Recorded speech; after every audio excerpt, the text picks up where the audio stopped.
everybody doing? So, I'm a little bit under the weather. My stomach's giving me a lot of trouble, and I have a sore throat from reflux.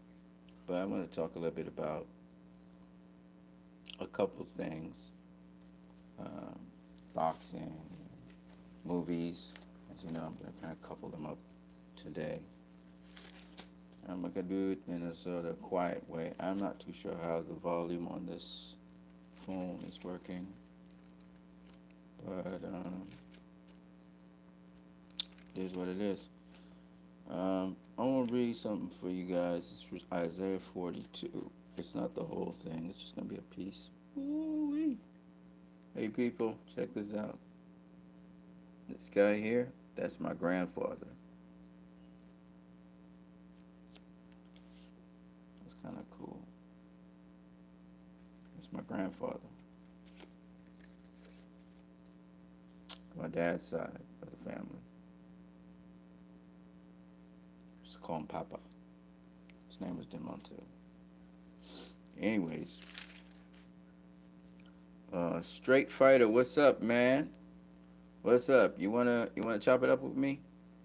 I can go on StreamYard and we can chop up what I'm about to talk about. The first one is gonna be history in the making. Also gonna talk about some upcoming fights. This weekend's upcoming fight with Barrios versus Thurman, and we have Clarissa Shields. She's taking on, I forgot what the name of the young lady's name is. You guys might know it. This weekend.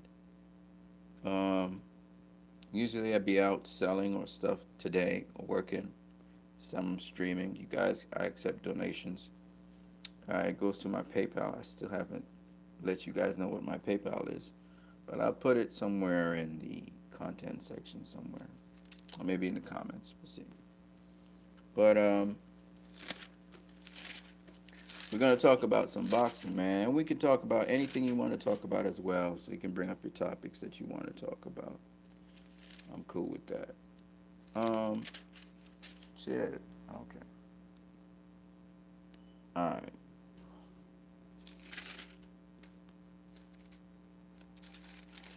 Yo, so very historic event happened in boxing.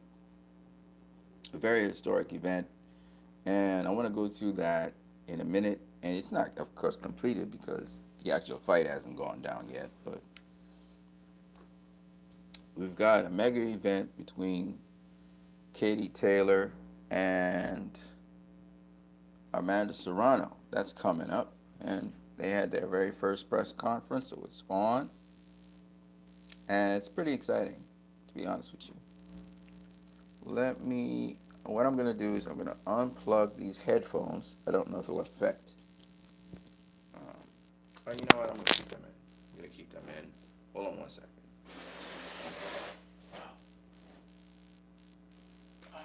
Okay.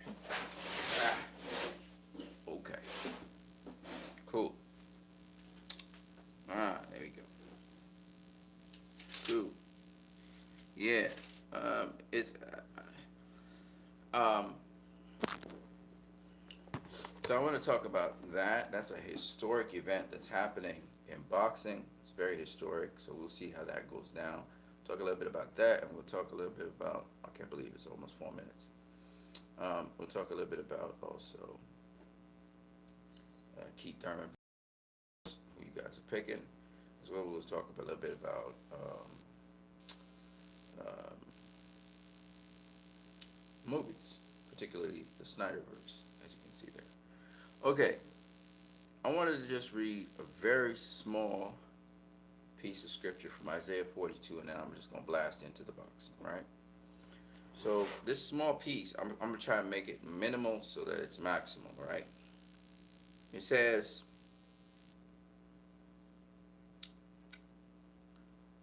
I am the Lord, that's my name. I will not give my glory to anyone else. I will not share my praise with carved idols. Everything I prophesy comes true or comes to pass. And I will prophesy again, and I will tell you the future before it happens. So, um, this piece of scripture is interesting. You know, a lot of people say, "Oh, God's very selfish," you know, or if there is a God, he's very selfish because he only wants everybody to serve him, right? Um, but if you think about it, you it's not necessarily about serving God as it is about just living. I was a couple mornings ago, it wasn't this morning or yesterday morning, a couple mornings ago, I listened as the day is coming, approaching. It's not dawn yet.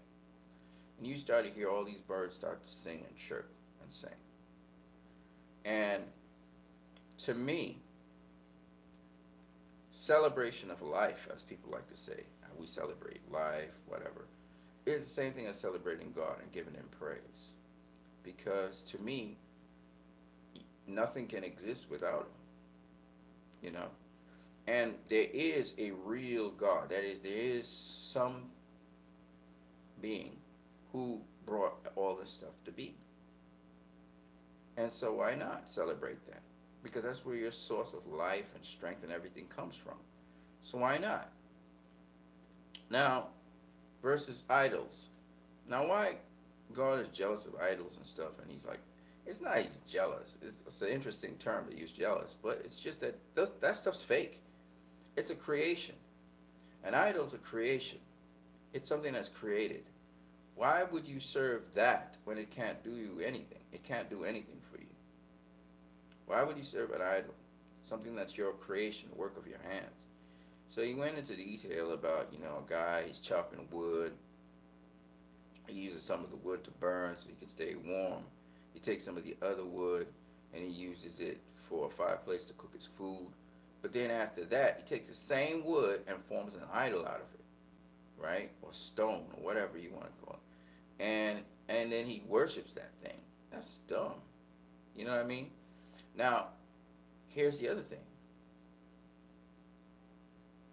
When you think about it, an idol can be anything, right? It's anything that you serve and you dedicate yourself towards. So an idol could be music, an idol could be people, an idol could be anything. But what you have to ask yourself is when you service to this thing and you become servant to it, because you become a servant to it, your passion drives you to, right? You ask yourself, what is that thing doing for you? What is it giving you back? So online vices like pornography or online vices like people just spending time on their phones all the time. All the time you're spending time on your phone. Or another idol like, for example, some people idolize positions and acquiring of wealth. Some people idolize money. Some people idolize um, attributes. Like, for example, they worship certain attributes of things. Okay, whether it's success or whatever, and they do whatever it takes to be successful. For me, I don't believe in I don't believe in serving something that isn't going to help me become a better person. I just don't believe in that. And what better thing to serve than the thing that actually brought you into existence? You can't say that for any other angel. You can't say that for any other thing. You can't say that money brought you into existence. You can't say that um, pornography or vices brought you into existence, or alcohol.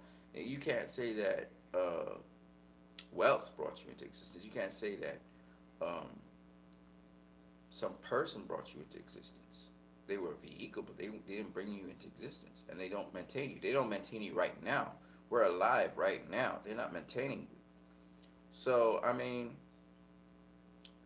I just think that, you know, and again, it's a choice, and it's got to be a desire for you to want to truly worship, as we say, God, or serve Him, to be subjected unto Him. And I try to do that every single day.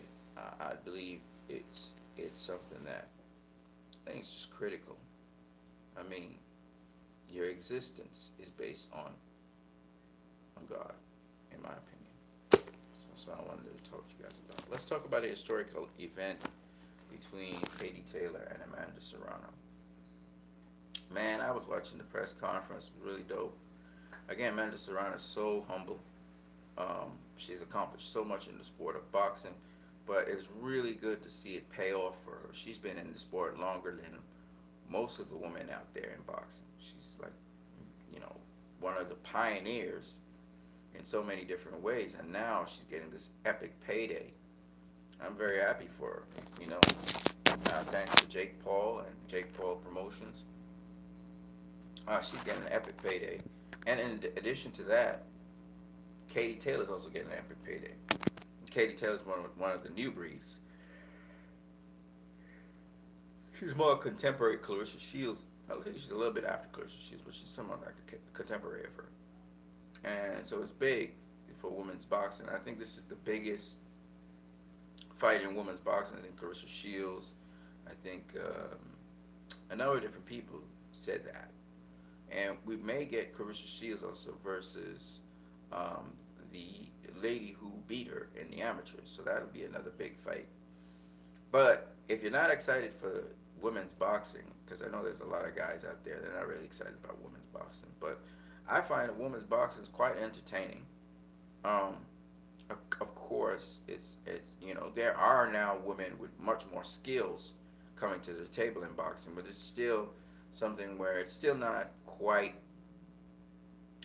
any there on the level of men's boxing. But the cool thing about it is, you know, seeing these women were dedicated to their craft, and now this is their vocation. They're not waiting tables and those kinds of things anymore. It's not just a secondary job or a hobby that they get paid for, but now something where they really. And when I think of Christy Martin, and I think of what's her name? I forgot her name that Amanda Serrano beat. I forgot what her name is. She's a blonde-eyed woman. She always used to fight in the Barclays. Forgot what her name is. But when I think of how far boxing's come from that, even Layla Ali, and you know, the pioneers like Ann Wolfe, Layla Ali, you know, I forgot her name right now. The boxer, forgot what her name is. These are all pioneers, but like, again, so people understand me, I think the sport has evolved. And women's boxing has evolved quite a lot. I don't think that, you know, everybody's talking about Ann Wolfe and how strong she is, and she did have good boxing skill and stuff. But I just think that Ann Wolfe would never beat Clarissa Shields. You know, the knowledge that Clarissa has in boxing, I think Ann Wolfe, you know, she's a much bigger fighter than Clarissa Shields is. I mean, Clarissa Shields did fight at 168. Ann Wolfe was more a 168 pounder. But when you look at people like Katie Taylor, Amanda Serrano, Clarissa Shields, these are outstanding women, period. You know, their accomplishments are ridiculous already.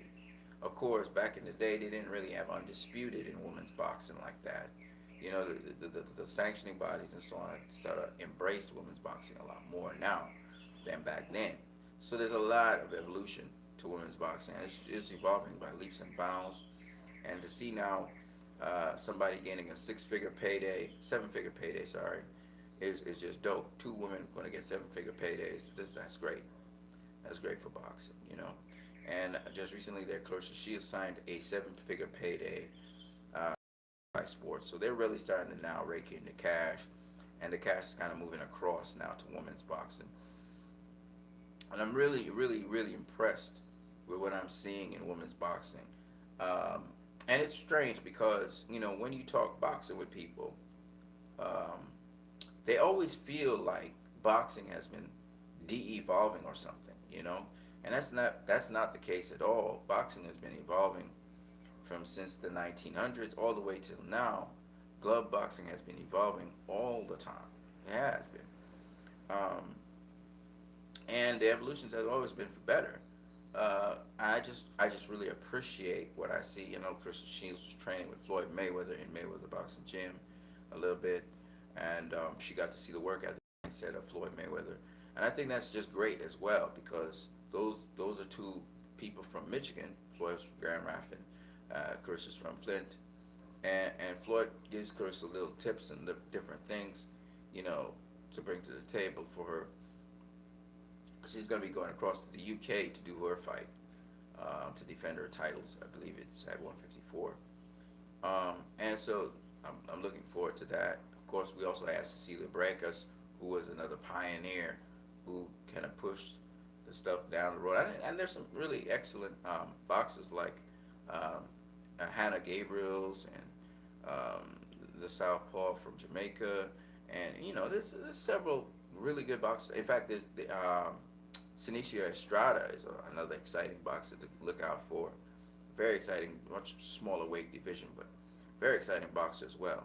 But Amanda Serrano, she reminds me a lot of Hector Camacho because she moves up and down in weight, and she can go as high as super lightweight, and she can go as low as, you know, bantamweight. So it's really crazy what she can do with her body and herself and her discipline. So, I mean, Amanda Serrano is quite a boxer. You know, the accomplishments Amanda Serrano has are quite impressive. She's never been undisputed, so this may be our opportunity to be undisputed at lightweight. So I'm looking forward to this fight. So you guys, you can start throwing in your predictions of who you think would win in these sorts of fights. I'm gonna hold a second because they're gonna make a lot of noise coming down my street. So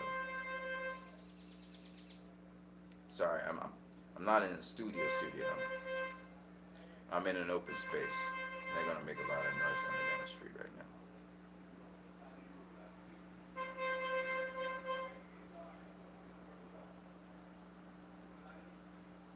Okay. So anyway, uh,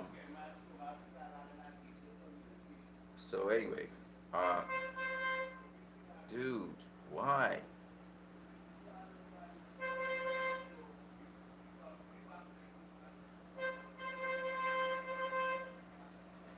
Right. So we continue on here. Um, Keith Thurman versus Mario Barrios. So I think a couple people may believe Keith Thurman will take this, probably stop Mario Barrios. But what you guys need to know is that Mario Barrios, he was going to go up actually to welterweight before he faced Tank. So Mario Barrios has kind of outgrown the 140 division. Tank does hit hard though, but it's just important to realize Barrios is going to actually be bigger and stronger at 147. And again, he's a quality fighter, great trainer, has a great jab. I've been listening to coaches, and some coaches actually favor Barrios to win this fight against Keith Thurman. We'll see. What matters is if Keith Thurman was training and constantly keeping himself fresh in between fights. And that's the upcoming fight this weekend, including Clarissa Shields defending against the boxing scientist. What's up, bro? Clarissa, she's supposed to defend against, you know the name of the lady who's Clarissa she's supposed to defend against? So she's also going to be fighting this weekend. So there's two fights this weekend to look at. You have the Thurman and Barrios, and you have Clarissa Shields. I believe she's supposed to be fighting this weekend, I believe it. And I think it's over in the UK, so she should be across there right now. I think. I'm not too sure. But that's a good fight, and I would love to see it. And we'll see what happens with those two fights. Excuse me. So I'm not feeling that great right now, guys. I still got this stomach problem. Adam Lana says, hi, I'm watching you from the UK. All right, UK fans everywhere. It's nice to see you, guy. You know, with boxing, one of the things about boxing a lot of people do not understand and do not appreciate is just how much work is put into how fighters actually fight in the ring. Their coordination, their balance, you know, the angles at which they throw their punches. This is rehearsed over and over and over again. And just so people get a kind of decent perspective on these things. If you, for instance, Boxing Scientist says PBC's running out of money. If you, for instance, try to throw a hook, for example, you throw a hook this way, right? that looks okay. If I throw a hook at you right now, see, I'm here, right? I'm in my southpaw position, and I throw a hook, right? That looks good. But guess what? The power in the hook, the timing in the hook, the extension of the hook. Um, if I'm here, for example, right? I'm here. My head stance is not that great. But if I'm here, I'm sitting in my stance, right? And I want to throw a hook to the body. I need to dip low first to get to the body so I can throw the hook to the body, right? Right there. Okay? Or I can put some leverage in it and hook this way, right? Now, but the important thing is to understand is that when you see those guys so accurate and sharp, particularly sharp, in their movements when they're fighting and their speed and their crispness, it's because they've been doing this and they've been doing it with understanding repeatedly over and over again for years. And so when you throw a hook, for example, depending on where you're throwing the hook, if you're throwing it to the body, whatever, it depends on if you're going to ride the shot just in case the guy's throwing back a hook at you or some other punch. If you're going to roll your body and ride the shot, or whether you're going to dip below the shot and throw the hook over the top, or whether you're going to, for example, block after you throw the hook. See, these are all different things that you can't think to do. They just have to be instinctive, and they have to be accurate. And the level of boxing I see with these women is up there. It's up there, you know. So I really am looking forward to seeing that fight. I also am looking forward to the Keith Thurman fight with Mario Barrios. You guys can leave your predictions of who you think will win, as well as the Carissa Shields versus what is her name? It's a Kozin. It's a European fighter, and she is going to be. This is the opportunity of her lifetime, so she's going to really go hard at Carissa. As Carissa seeks to defend her title for the first time, or should I say not the first time, but to defend against a mandatory. So she's going to be defending against her first mandatory. So I'm looking forward to that. That's at 154. You guys leave in the comment section or leave here in the chat your views on how boxing is going today. Adam Lana says, is it true that everybody in the USA wants to watch Terrence Crawford versus Errol Spence Jr.? Oh, that's a highly anticipated fight, but it's not anywhere on the cards, so we can't talk about it. But it's definitely a highly anticipated fight. Oh, some other upcoming fights worth talking about a little bit is Amir versus Kell Brook. That fight's also coming down. I'd like to hear what you guys think about who you think will win in a fight like that. Of course, Tyson Fury looks like he's going to be facing Dillian White. So you guys can throw in your 2 cents on that as well. It looks like Anthony Joshua will be taking on Alexander Usyk, definitely. So you can throw your 2 cents in that as well. Of course, the heavyweight division has always been a division that's the most prestigious, but here's the interesting thing. Looks like we got some younger fighters coming up who can box and really use their power sensibly. So I'm looking forward to that as well.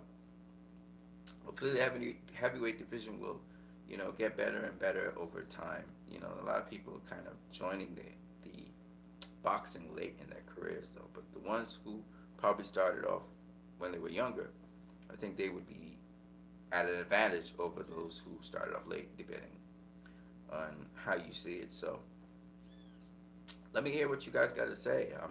But Errol Spence versus Terrence Crawford, that's still a big fight in the U.S., even though I think because we have now Virgil Ortiz, who's also going to be fighting, I think, over the weekend. Virgil Ortiz is also going to be fighting. So that would be cool. But aside from Virgil Ortiz, you have Jerome Boots Ennis, who's a very good fighter. You have Gary Antoine Russell, who's a very good fighter, but he's at 140, but still tremendous. I would love to see him in action. There's certain fighters I really like Scooter. I don't know if you guys know who Scooter is. Scooter is also known as Stephen Fulton, or Cool Boy Steph, but they call him Scooter really. And I really like him, his attitude, and he wants to unify the super bantamweight division. He's a fantastic fighter. He can do it he can do it all, you know. And I like fighters who are very versatile. They can do it all, you know. Right Eye One says Gary Antoine Russell will batter Postol. Right, that's the upcoming fight. Russell versus Postol. Postol's never been stopped, so let's see if Russell can probably pull off a stoppage win over Postol. But Postol does know how to fight southpaws pretty well, and Antoine is a southpaw. It'll be a step up for Antoine, by the way. So let's see how he performs against that step up. But yeah, guys, I'm looking forward to that fight. I'm also looking forward to uh, Scooter versus MJ. MJ, of course, is I believe he's the Eastern European fighter who won titles. He's the unified IBF WBA Super Bantamweight champion, whereas uh, Stephen Fulton is the unified WBC WBO champion. So if they can get it on somewhere either later on this year, we could look at a undisputed champion again, another undisputed champion. So I would love to see that fight. And then it looks like Stephen Fulton will move up to super featherweight. And he says he wants to take on somebody like Negarete. Not super featherweight, sorry, my bad. Featherweight. He's going to go up to featherweight. May take on somebody like Negarete. And since Gary Russell Jr. got beaten by the Filipino fighter, Cool Boy Steph going up there, it would be interesting. But I think, who was talking about taking on Gary Russell Jr.? Somebody was talking about taking on Gary Russell Jr. I'm trying to remember who it was. Said he would really like to get a piece of Gary Russell Jr. I'm trying to remember who it is. It'll come to me. But it'll come to me. Gary Russell. Oh. It's actually who is it? It's either a super featherweight or a featherweight. I can't remember who it was. I saw the interview. Let me see what you guys are saying here. Shakur Stevenson. Was it Shakur? Was Shakur Stevenson the guy that said he wanted to take on Gary Russell Jr.? I don't think it was Shakur. It was somebody else. Shakur wants to take on Oscar Valdez. And it looks like that fight is almost made. That's it. Chris Colbert. That's it. Yes, right eye. That's correct. Chris Colbert said he wants to take on Gary Russell Jr. That's the guy. Chris Colbert, though, is at super featherweight. And he's taking on, I believe it's Roger Gutierrez from Venezuela, who is the WBA, I believe, WBA champion at super featherweight. So that's Chris Colbert may just become a super featherweight champion. I think he should. Uncle Phil says link friend. Not quite sure what you're talking about there. Link to get to what? The stream? You want to link to the stream? I'm not streaming right now on StreamYard. When I go to StreamYard, I could put out a link for you guys. But right now I'm streaming off of YouTube. Yeah. So yeah, guys, pray for me because I just really want my stomach to settle down. I have a sore throat from just reflux for a couple days. Yes, this is good. Yes, I'm actually releasing some gas there. That felt really, really, really good there for a minute. Shakur also called out Loma. Yeah, so The thing about it is, Loma's not going to come down to face Shakur at 130. It looks like Loma is in line, along with Devin Haney, to face the Australian boxer at lightweight, the current Australian unified champion, which is what's his name? What's the current Australian unified champion? Excuse me for a second.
Yes, sir. So I gotta go now eat something. Oh man. Oh yeah. Yeah. So Cambosis is who I was talking about. Yep, Cambosis Jr. There you go. George Cambosis. So yeah, people. You know, there's a number of different fights brewing on the horizon, um, and that's really exciting. I mean, boxing could this year could be a very exciting year, depending on how things go with COVID and how things proceed with the, how we deal with different situations. But anyway, that's 33 minutes in. I'm gonna switch across to movies for a second. So, for those who push to restore the Snyderverse, which is DC at present, um, is heading in a direction that I personally don't like. The Batman's supposed to come out 30 days from now. I guess some of you guys are excited to see that. That's all right. But the other set of movies, the other slate of movies for DC are really not movies I'm interested in. And I think the only one I really want to see is Black Adam. But everything else I really don't. I'm not interested in. Not the Flash. The Flash movie. I was listening to an interview with Michael Keaton, and Michael Keaton didn't even seem like it was that great. Red Eye says this new Batman looks awful. To be honest with you, I'm not interested in the new Batman movie either. But I know that Matt Reeves is a very good director, so it's gonna come out. It's gonna be a good movie. I'm pretty sure about it. But I'm not going to watch it, mainly because, again, just so you guys will know, privy to some of the inside things that happened. Ben Affleck was supposed to actually direct and also act in The Batman. The Batman was actually Ben Affleck's idea and project that the fans had. And Ben Affleck was sort of sabotaged and sidelined out of that, and Matt Reeves was replaced thanks to Jeff Johns. So, for the same thing happened with Ray Fisher. Ray Fisher's, being blacklisted in Warner Brothers, and they tried to cut off his Cyborg. They don't want to have no more Cyborg movie or whatever. And the thing about it is, what they're replacing it with, if you see the script for Ben Affleck's Batman, or get an idea of the script for Ben Affleck's Batman, which would have had Deathstroke in it, which would have been played by Joe Manganiello, and would have had Batgirl in it, I mean, it's just way, to me, it just sounds way better. The idea is somewhat similar in the sense that Matt Reeves kind of piggybacked off of the script that Ben Affleck was doing, and it's supposed to be a thriller. It's supposed to be a sort of film noir. You know, Deathstroke is trying to get revenge on Batman, and so he's sort of removing people that are close to Batman's life and kind of annihilating and giving him problems. So that, you know, instead of using Deathstroke, they're using the Riddler. But and Matt Reeves is going with that direction. You know, Jeff Johns was the guy that kind of brought in Matt Reeves. Jeff Johns just been doing some horrible work with DC. So, I mean, he's just been. I mean, DC's going down the drain. We just had recent information that the subscribers to HBO Max, 50% of them left HBO Max after seeing Wonder Woman 84, and in 6 months' time, they just left it. And of course, there was a great exodus from HBO Max because some of us really wanted to see Zack Snyder's Justice League. We got to see it on HBO Max. And then they didn't have any plans to continue Zack Snyder's Justice League, which is supposed to have two other sequels. And for anybody who has seen Zack Snyder's Justice League, as much as the 4 hour long movie, it's a fantastic movie. Most people give raving reviews for it. In fact, I think it's Zack Snyder's highest reviews ever for any movie. But then on top of that, the thing about it is that they don't want to continue the Snyderverse, but they're going to have no choice but to continue the Snyderverse. And the reason being that the set of movies that are coming out right now with DC and Warner Brothers, they're flopping. They're flopping at the box office. The most recent movie was Suicide Squad, The Suicide Squad, James Gunn's movie, and it flopped at the box office. And you can see Spider-Man um, Way From Home or whatever it's called is doing exceptionally well at the box office, and several other movies around that time, including, I believe it's the Fast and Furious 9 or whatever, did exceptionally well. So we had the Suicide Squad that flopped. We had Wonder Woman that flopped at the box office. We're talking box office. We had Harley Quinn and Birds of Prey that flopped at the box office. We also had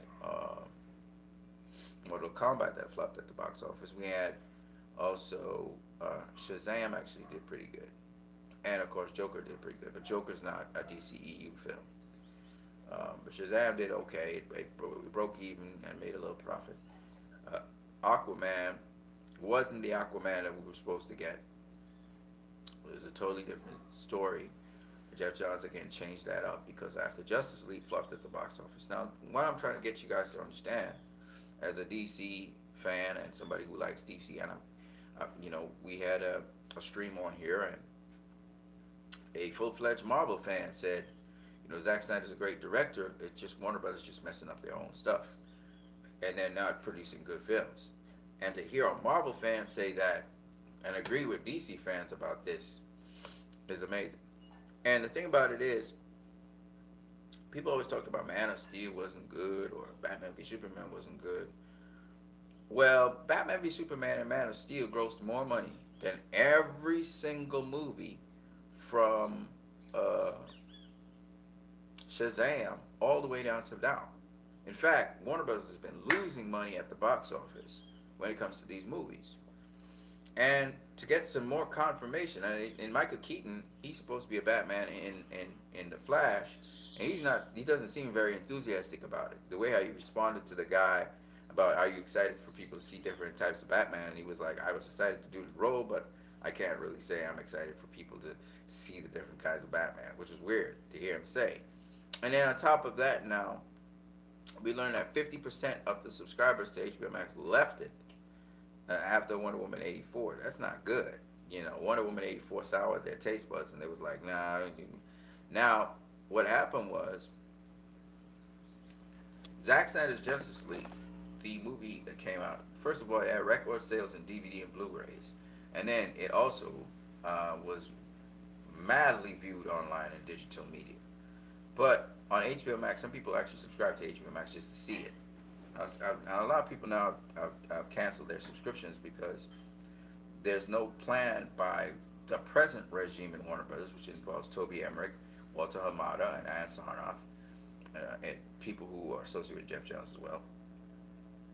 There was no plan by them to continue Zack Snyder's trilogy in terms of Justice League. However, David Zaslav, who is with Discovery, we're looking forward to the Discovery Warner Brothers Discovery merger, because when that happens, and David Zaslav is already down there, I think we're going to see some tremendous changes. We're already seeing changes in the direction where I believe Zack Snyder will be able to go back and finish off those movies, and also other projects which kind of shelved because of vindictiveness or whatever. I think those projects will come back online. So I'm looking forward to seeing that, and that's happening this year because Discovery, Warner Brothers Discovery merger is to be finalized somewhere around March, April, May this year. So David Zaslav is going to be in full control. Right now, it's kind of autopilot that's going on from the stuff from Walter Hamada and Toby Emmerich. It's kind of on autopilot, and they're just kind of running the course with the series of movies that they're supposed to do. And whatever happens, they just chalk it up as losses, whatever. I don't think the Flash is going to be a good movie. I think it's going to suck because I don't see the enthusiasm by the actors at all for the movie. And then on top of that, it looks like, like some of you guys say, the Batman movie, you're not really feeling it. I think it's a good movie. I think it looks okay. But me personally, I'm not going to do it off of principle. So I'm not even supporting that movie. And then not interested in the Flash movie, not interested in Aquaman, not interested in any other movie except for not even Shazam. I don't care about Shazam either. I think only movie I think I could look forward to, and I think this sums it up. There was a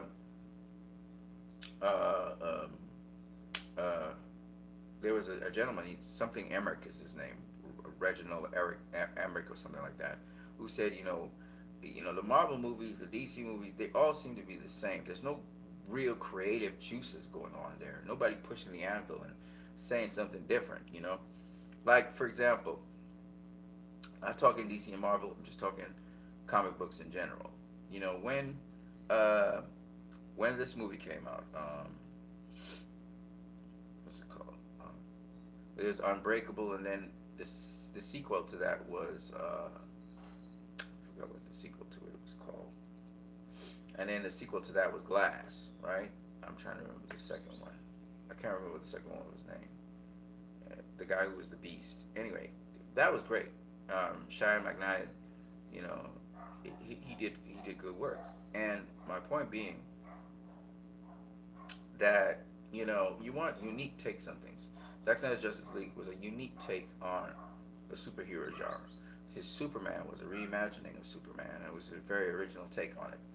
That's the kind of stuff that I like, and the depth in the character, the depth that you can apply to your life, and you can feel your life kind of, your experiences and so on corresponding to that character, and it leads to certain questions and dilemmas and stuff. Like, for example, Man of Steel, you saw Superman, he was fighting General Zod, right? But what you guys don't know is that Bruce Wayne actually got footage of that stuff. And if you look at BVS, you would see the footage playing on the screen. And then when you look at Superman when he's fighting General Zod, he had a certain style of fighting. And when you look at Superman fighting Batman, Batman knew what to counter Superman with, because you could see that Bruce Wayne had been studying how Superman fights. And so the scene where you see Superman hitting General Zod, that same scene, he did not hit Batman. Batman weakened him, of course, first before he fought. So you could see that Batman sort of adapted to his style. And these are all subtle things inside of the movie. And that's just fighting. Now, when you look at the core Batman, Batman's issues,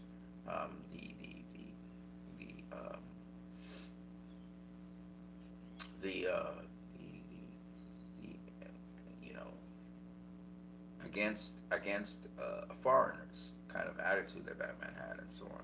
I just think it's just really interesting, and it's so reminiscent of our times.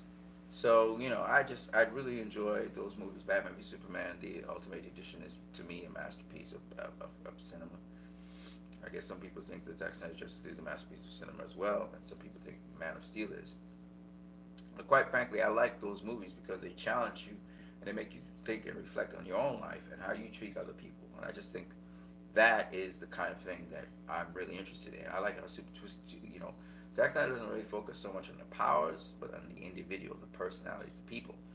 So I always love that, and it, of course, with scripture, it kind of fits together with scripture loosely, not tightly, but it kind of links up with scripture and stuff, and I like that as well. So yeah, let Zack Snyder come back, restore the Snyderverse. Let's get Zack Snyder doing, Zack Snyder's Justice League 2 and 3. We want to see that. We want to see, Doomsday come down with his Darkseid, come down with his legions from Apocalypse and try and invade the Earth to get the anti-equation. I mean, that's what I would think is, would be interesting to see. And so on Twitter, we saw a lot of new stuff that came out. Of course, the Air cut also we're looking at. Of course, if you ask me what kind of movies I would like to see for DC happening, I would like to see The Atom. I would like to see New Gods. I would like to see Deathstroke, a movie on Deathstroke. I would like to see Deathstroke versus Batman, the Batman movie that I really want to see. I would like to see Justice League 2 and 3. I would like to see the Air cut, which is already done. It's just to put up on the screen. I would like to see, I would like to see, I'm trying to remember this one more. I can't remember right now, and those are the kinds of movies I would like to see. That I think a Superman movie. I would like to see a Superman movie. So I mean, those are the things that the fans have been asking for. For the longest while, they've been asking for a solo Superman movie. We had Man of Steel, we had Batman v Superman, we had Justice League, but now we want a Superman movie. I know Justice League was a Superman movie, but we want a Superman movie with Superman, just Superman doing his thing, whatever, So, but the slate of movies that are coming up are not really impressing me. And it doesn't seem like Warner Bros. Has any vision as to what they want to do. So I just wanted to give that quick update to you guys out there. So that's why I threw in Snyderverse. It looks like we're going to get the Snyderverse restored, like I said before. And of course, we just have to go through the process of getting these people out of there. The management that, have been, as far as I can see, just missing a lot in terms of their courses. And the stuff that they're putting up, I don't think it's cool, Anyway, I gotta get some vitamin C. My nose seems to be having, I don't know if that's cold or what. I feel okay, but still, I'm gonna drink some more water. See how it goes. My throat's not as sore, which is good, but now my nose is kind of sore. It's kind of weird, man. Now I'm feeling things in my nose. My nose is running, but it's not giving me a cold sort of thing. It's like dry. So I don't know if that's reflux again. Oh man, it's just tough. I'm gonna catch you guys later. What you need in the building, and now what you need out the building. We out. Peace.